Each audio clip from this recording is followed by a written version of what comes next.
नमस्कार दोस्तों, मैं शिवम आपका स्वागत करता हूँ अपने इस चैनल पे डेली वीडियोस पे। आज मैं आपको एक इंजन के बारे में दिखाऊंगा कि वो इंजन कैसे असेंबल होता है और उसे स्टार्ट कैसे करते हैं। ये इंजन वो है जो कि खेतों में लगता है पानी की सिंचाई करने के लिए। तो चलिए मैं आपको दिखाता हूँ कैसे स्टार्ट करते हैं, कैसे इसको असेंबल करते हैं, इसके पार्ट कैसे फिट करते हैं। चलिए शुरू करते हैं वीडियो।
इसको नेट पे डाल देंगे।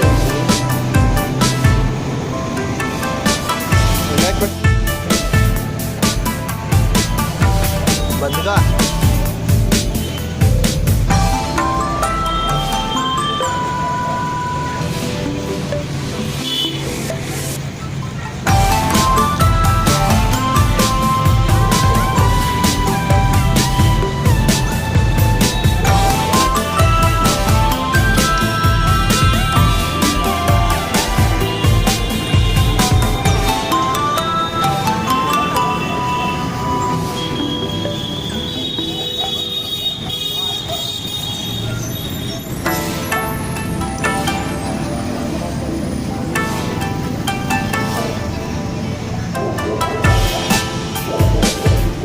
लीक हो रहा